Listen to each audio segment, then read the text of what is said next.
سلام البنات، ان شاء الله تكونوا كامل بخير. هاد المرة حبيت نشارككم لاير كيك ذوق شوكولا قنبلة في البن. الطريقة نتاعو جد سهلة، واي وحدة حتى ولو كانت مبتدئة راح تنجح فيه من اول تجربة.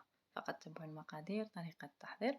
قبل ما نبدأ ما تنسوش الاعجاب بالفيديو، الاشتراك في القناة، والضغط على زر الجرس كي يصلكم كل ما هو جديد في الطبخ والحلويات. إذا كنتم من عشاق الشوكولا والبخاليني هذا الفيديو ليكم. بلا ما نطولوا على بعض نبداو على بركة الله. بسم الله.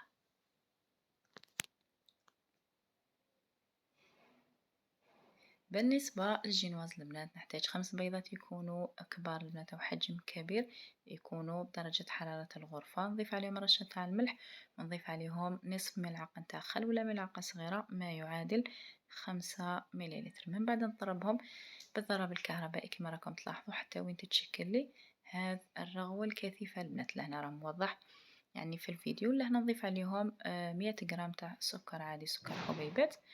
ومن بعد نكمل يعني نطلعهم جيدا حتى وين يضاعف لي الحجم نتاع الخليط تاعي 3 مرات البنات، او يصبح شكله ابيض ولا يعني كي نشكله يعني كتابة راح تبقى ديك الكتابة ثابتة البنات.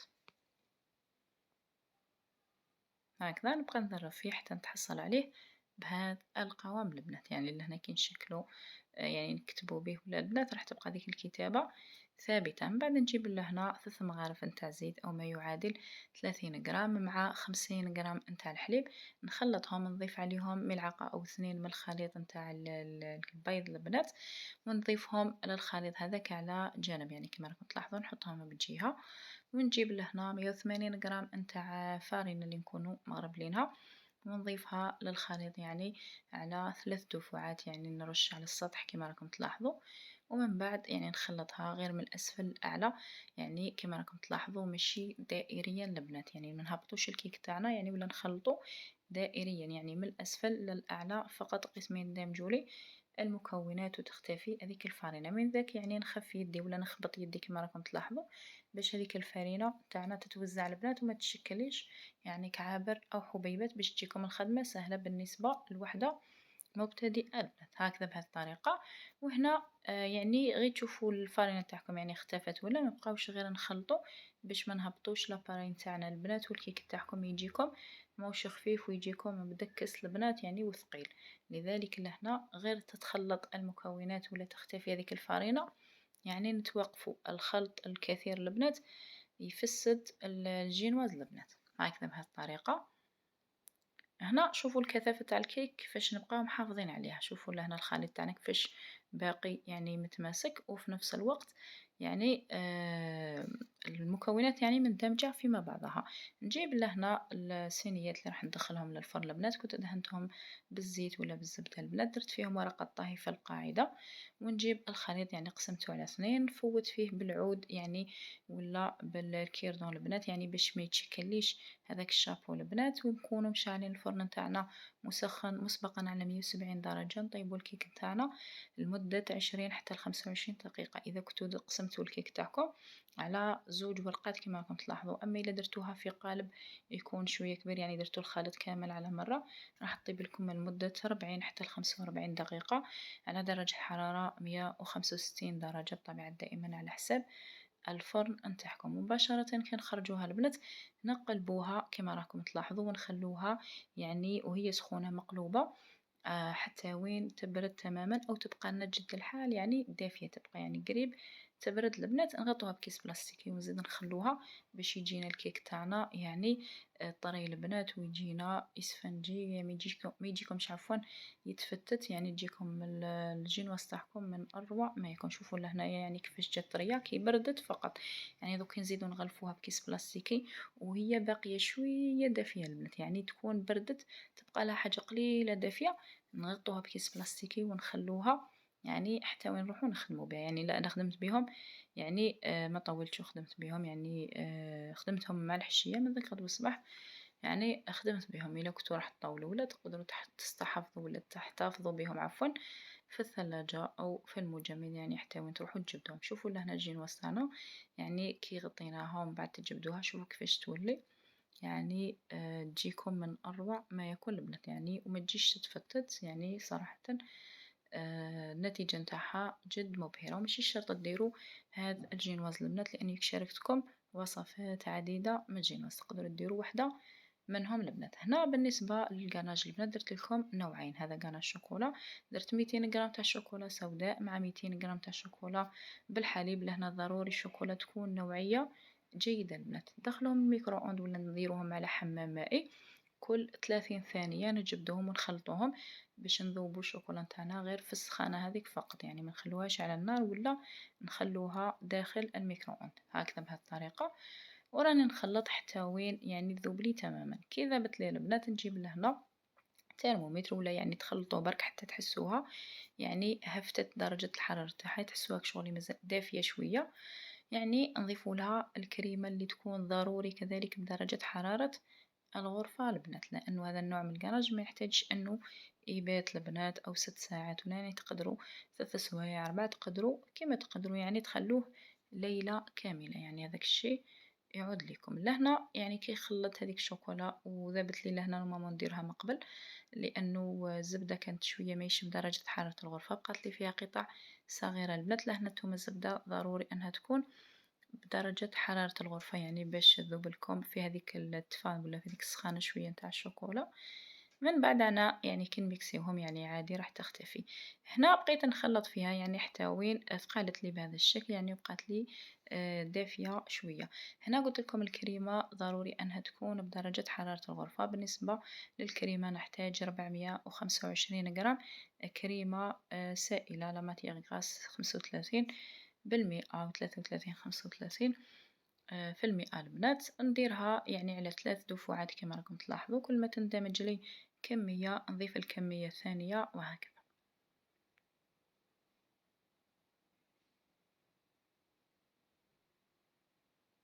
هنا ما نديروهاش يعني باردة باش ما يصراش الشوك للشوكولا نتاعنا وهي يعني بارد مع سخون، يعني يصرى هذاك الشوك شوية. يعني نديروها قلت لكم دايما نخرجوها من الثلاجة من قبل بساعة ولا نص ساعة ومن بعد استعملوها هكذا حتى نكمل الكمية كاملة البنات. من بعد ميكسيهم باش تتحصلوا على قوام يكون ليس البنات، يعني لهنايا انا راح تحذف لي مقطع صغير فقط البنات، يعني عاودت ميكسيتهم فقط بالبراميكسور باش تروح لهذيك الحبوب تاع الشوكولا الحبوب عفوا نتاع الزبدة، يعني بقات فيها قطع صغيرة نتاع الزبدة لأنه قلت لكم كانت شوية يعني ماهيش ما خرجتهاش من قبل نسيتها هكذا. وشوفوا القوام تاعو كيفاش يكون يعني ثقيل البنات ما شاء الله. وشوفوا ذيك الزبدة نميكسيوها ومن بعد نغطوها بكيس بلاستيكي ونحطوها في الثلاجة يعني حتى وين تتماسك لنا.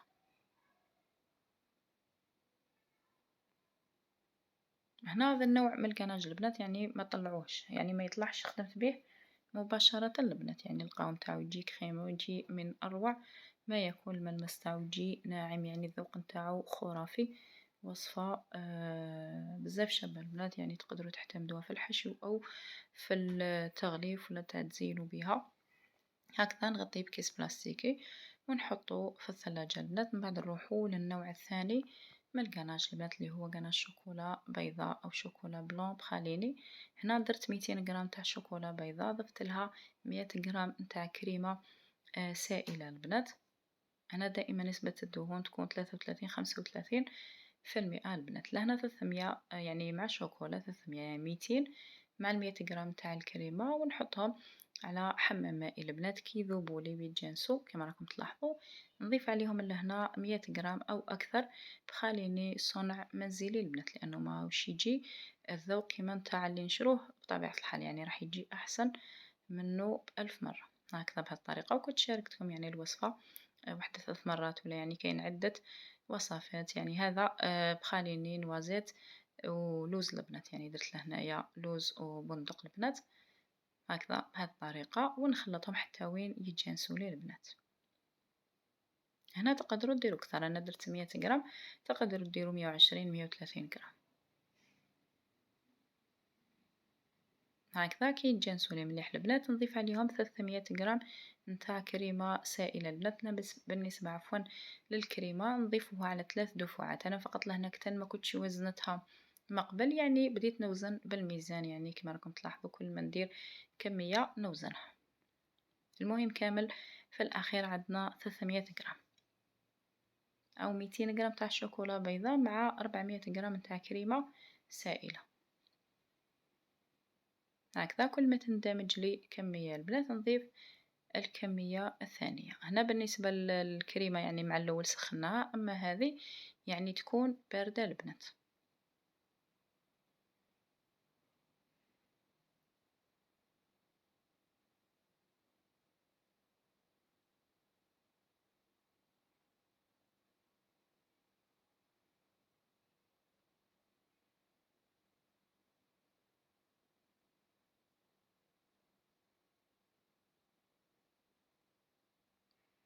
هكذا بهذه الطريقة حتى نكمل كامل الكمية البنات.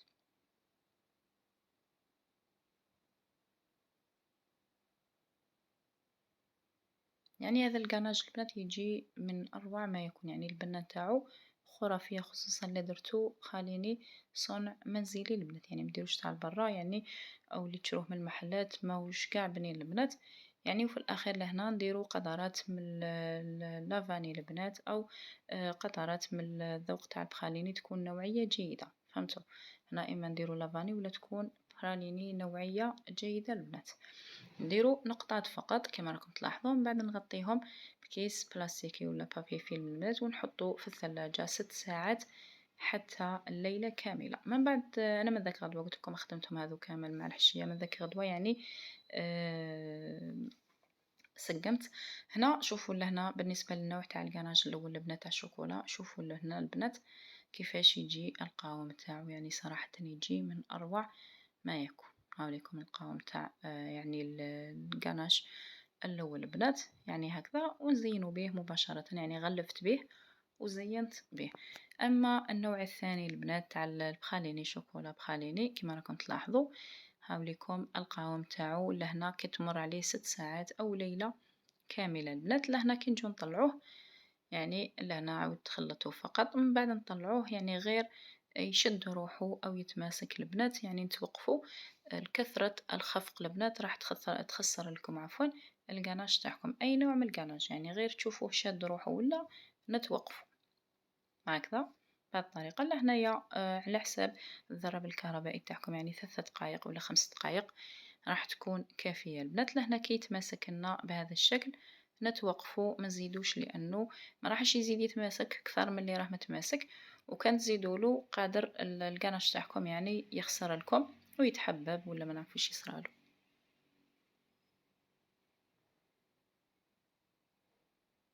هكذا كي يبدا يتشكل لي بهذا الشكل البنات، شوفوا الكراش تاعنا كيفاش يجي ثابت ويعني جد متماسك البنات. لهنا غلفوا به حشيو به زينوا به يعني كما حبيتو، انا حشيت به البنات. من بعد نرجعوا للجينواس تاعنا البنات اللي كنت راح ندير انا، يعني كنت راح نديرهم على حالهم، كنت راح ندير زوج شوكولا وزوج يعني فاني. من بعد يعني مكفانيش الحال البنات، يعني هذيك الوحده اللي كنت راح نديرها على حالها قسمتها على 2 يعني كما راكم تلاحظوا، معليش باش تجيني صغيرة، ويعني كملتها في نفس اليوم البنات. هكذا قسمتهم على 2 كما راكم تلاحظوا، ولاحظوا الجينواس تاعنا من الداخل كيفاش تجي يعني تجيكم من أروع من أروع ما يكون. شوفوا البنات خفة يعني إسفنجية خفيفة يعني صراحةً روعة البنات. من بعد نجي لهنايا، أنا لهنايا كان الجينواس تاعي كبير على الديسك لأني لقيت واحد لا. المهم يعني عاودت نحيت واحدة لواحد سنتيم باش تجيني، يعني يبقى لي هذاك الواحد ولا نص سنتيم باش ندير فيه القناج البنات، يعني باش نغلف به وتجيني الخدمة متحوفة البنات. وهذا لي شوت البنات بطبيعة الحال ما راحش نرميهم، درتهم في كيس بلاستيكي. من بعد يعني نشارككم وصفة تاع لي فيغين ولا نديرهم لكم بأي نوع تاع كريمة، يعني ما راحش نرموهم بطبيعة الحال. درتهم في كيس بلاستيكي ونديرهم في المجمد كي نحتاجهم نجبدهم. بالنسبة للسيرو البنات أو الشربات ديروا يعني كيما موالف، دايما كاس تاع سكر مع 2 كيسان تاع الماء كما راكم تلاحظوا، ومن بعد نخلوهم يعني غير يبداو يغلو نضيفوا لهم نحسبوا لهم 10 دقائق، نحسبوا لهم 10 دقائق البنات لربع ساعة ونطفيو عليهم. أنا درت 12 دقيقة كانت، ونفرغوا فيهم كيس تاع سكر فاني البنات ولا ديروا لافاني ولا شريحة تاع قارص يعني كما حبيتو.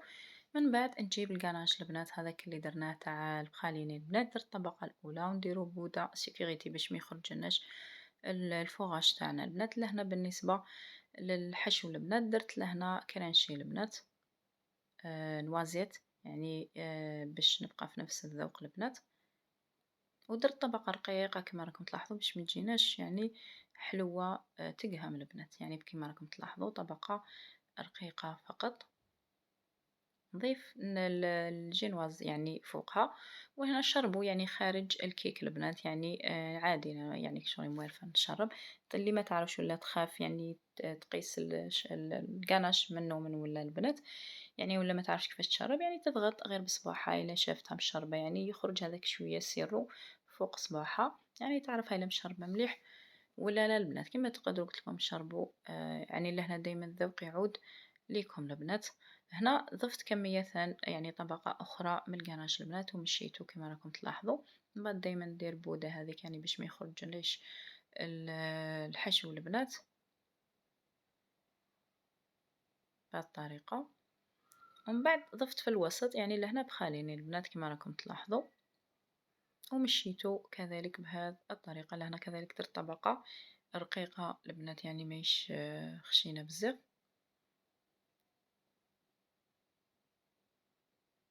وغطيته يعني باش يعني ما يتشربوليش من الجينواز البنات ويبقى لي في الوسط، يعني ما حطيتش جينواز مباشرة على البخاليني، يعني درت طبقة بالغاناش البنات وعاودت مشيتو عليه غير بالعقل البنات باش ما يتخلطوليش ويقعد لي في الوسط، يعني لهنايا كنت غير بالعقل حتى وين تغطى لي.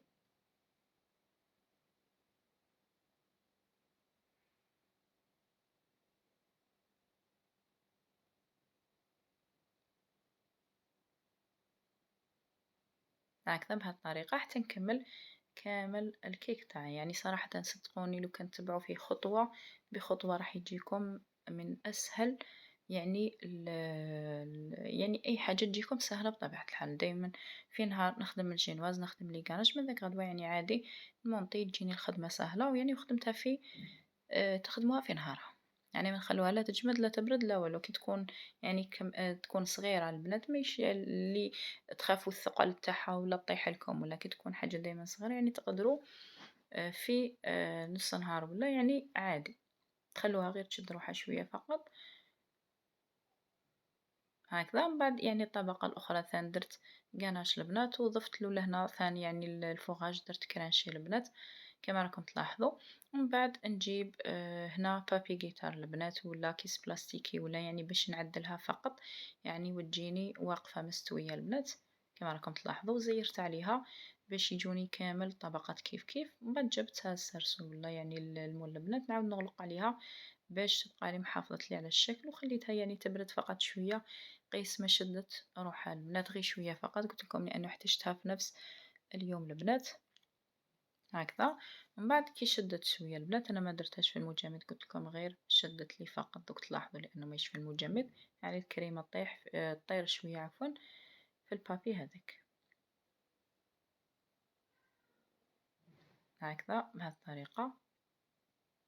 نجيب لهنا يعني نفس الديسك اللي درتو مثل في الأسفل البنات لهنا باش تسهل لكم يعني أي وحدة يعني باش تجيها الخدمة سهلة البنات. هنا يعني هاد لي ديسك ولا البنات يساعدوا بزاف في أي وحدة يعني تكون ما تعرف والو البنات يعني تليسي وتفوت غير بالكوبات الخدمة تجيها فين يا البنات يعني ما تحتاجش انه تعدل غير بيدها هكذا وتعاود توسي من وتوسي من، يعني لي ديسك راح يساعدوها بزاف. لهنا درت كمية باش نغلق عليها بالديسك هذاك من الفوق البنات ضغطت عليها غير شوية ومن بعد عادي ليسي بهذه الطريقة يعني كما تساعدك. المهم يعني ما نديرو طبقة مليحة يعني ما بين الديسك الأول اللي راح في القاعدة والثاني كما راكم تلاحظوا يعني طريقة جد بسيطة لأي وحدة تكون يعني ولا مرة دارت كيك البنات هكذا. وراني يعني نضغط لداخل باش يدخل لي وين كامل الفراغات هذوك البنات. من بعد نجيب الكوبات ونفوت عليها مرة واحدة هكذا البنات راح الخدمة تجيكم متقونة وفين يا البنات وين يكون يعني ما كاش ولا نضيف كمية من الكناج البنات ونعاود نليسيها بهذه الطريقة البنات وهاي ليكم النتيجة يعني ساهلة البنات. لهنا تقدروا تخلوها حتى وين تبرد تماما ويشد هذاك الكراج باش تنحوا هذاك الديسك. أنا قلت لكم لهنا ما كانش عندي الوقت يعني نحيتها مباشرة. شوفوا بدلت الديسك يعني زدت ماشي بدلت درت تحته واحد آخر تاع 20 سنتيم البنات ولا 22 باش نزينها بهذه الطريقة يعني لأنه الديسك هذاك البنات يعني صغير البنات. هنا من بعد غير بالموس شوفوا الكراج يعني مازال ما شدش روحه قلت لكم خدمت مباشرة. فوّت عليه بالموس كيما راكم تلاحظوا حتى للطرف يعني باش ما نخسرش، ومن بعد عاودت سقمتها غير شوي شوية وزينتها بهذه الطريقة يعني تزيين جد بسيط. وشوفوا القناش يعني البنات الشوكولا كيفاش يجيكم صراحة يجي من أروع ما يكون يجي فيه ذيك لابغيونس يجي أملس ناعم الذوق نتاعو خرافي. زينت لهنا بحبة شوكولا نتاع فيريرو البنات كما راكم تلاحظوا وهاي لكم النتيجة.